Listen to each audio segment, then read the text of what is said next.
Dear students, आज हम देखेंगे कि किसी भी जो आयनिक बॉन्ड है उसमें कवलेंट करैक्टर कैसे आता है। हम देखेंगे कि कोई भी जो बॉन्ड है वो 100% आयनिक क्यों नहीं होता। किसी भी बॉन्ड में कवलेंट करैक्टर कैसे आता है और फिर आप कैसे पहचानेंगे कि कौन सा बॉन्ड ज्यादा आयनिक है और कौन सा कम।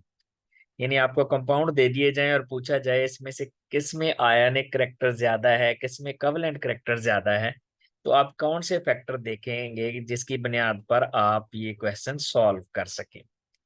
तो देखें, ये जो किसी भी आयनिक बॉन्ड में कवलेंट करैक्टर आता है, ये एनाइन की पोलराइजेशन की वजह से आता है।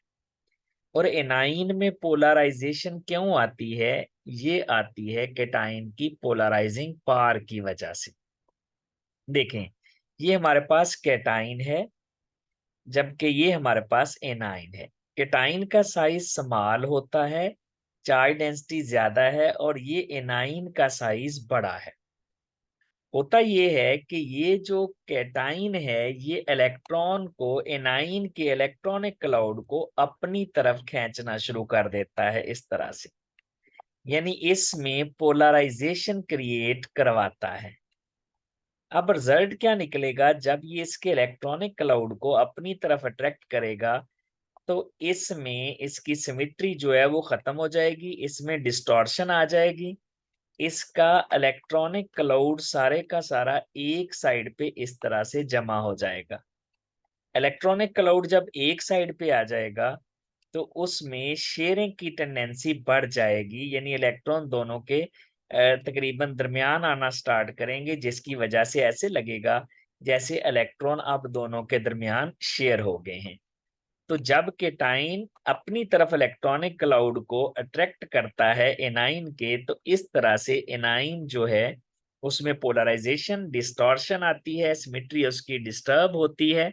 ये इलेक्ट्रॉनिक क्लाउड अपनी तरफ खींच लेता है और फिर इस तरह से होता है जैसे इलेक्ट्रॉन अब शेयर भी हो रहे हैं दोनों के दरमियान।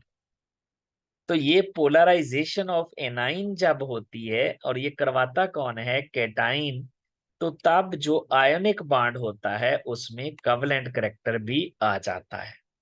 अब आप देखते हैं कौन सा बॉन्ड कितने परसेंट आयनिक है, किसमें आयनिक करैक्टर ज्यादा है और किसमें कम है। सबसे पहले तो है साइज ऑफ केटाइन।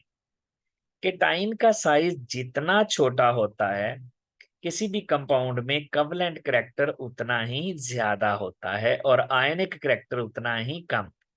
साइज छोटा होने से मुराद है चार्ज डेंसिटी ज्यादा है और उसकी पोलराइजिंग पावर ज्यादा है, वो ज्यादा पोलराइजेशन करवाएगा एनाइन की।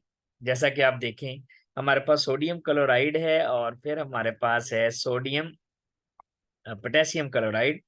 तो इसमें सोडियम भी केटाइन है, पोटेशियम भी, लेकिन सोडियम का साइज स्मॉल है। अगर साइज केटाइन का स्मॉल होगा तो फिर कवलेंट करैक्टर ज्यादा होगा। Means sodium chloride is more covalent than potassium chloride, या potassium chloride is more ionic than sodium chloride. दूसरा फैक्टर आ जाएगा चार्ज ऑन केटाइन। केटाइन पर जितना चार्ज ज्यादा होता है इलेक्ट्रॉनिक क्लाउड को डिस्टॉर्ट करवाने की टेंडेंसी उतनी ज्यादा और कवलेंट करैक्टर उतना ही ज्यादा होता है।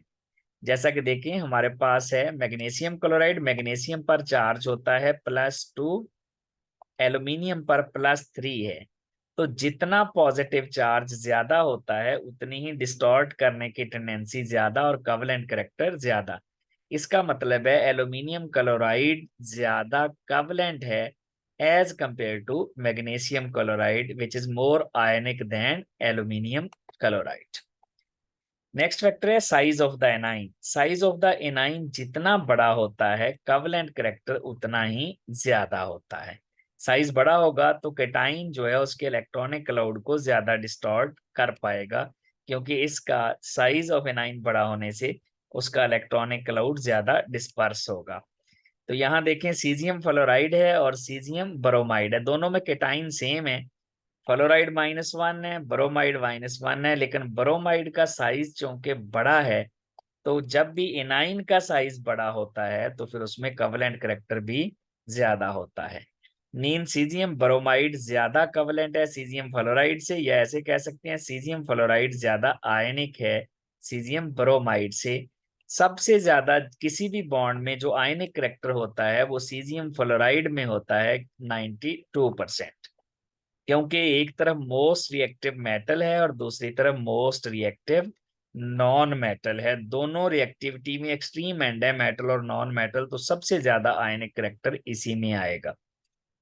फाइनली अगर हम चार्ज देखें एनाइन पे, तो जितना चार्ज ज्यादा होगा उतना ही कवलेंट करेक्टर भी ज्यादा होगा। और इसकी एग्जांपल देख लें, कैल्शियम फ्लोराइड है और कैल्शियम ऑक्साइड है। अब इसमें फ्लोराइड पर -1 है, ऑक्सीजन पर -2 है। तो जिस एनाइन पर चार्ज ज्यादा है उसमें कवलेंट करेक्टर ज्यादा और आयनिक करेक्टर कम है। इसका मतलब कैल्शियम फ्लोराइड ज्यादा आयनिक है कैल्शियम ऑक्साइड से। तो ये तीन फैक्टर हैं, चार्ज ऑन केटाइन है, size of anion, charge on A9, ये तीनों जब बढ़ते हैं तो कवलेंट करेक्टर भी बढ़ता है। सिर्फ चार्ज जो साइज ऑफ केटाइन है, साइज ऑफ केटाइन का इनवर्स रिलेशन है कवलेंट करेक्टर से। साइज ऑफ केटाइन छोटा होता है तो कवलेंट करेक्टर ज्यादा होता है। तो इस तरह हम किसी भी कंपाउंड में आयनिक और कवलेंट करेक्टर आइडेंटिफाई कर सकते हैं कि कौन ज्यादा आयनिक है और कौन कम आयनिक है। Thank you very much.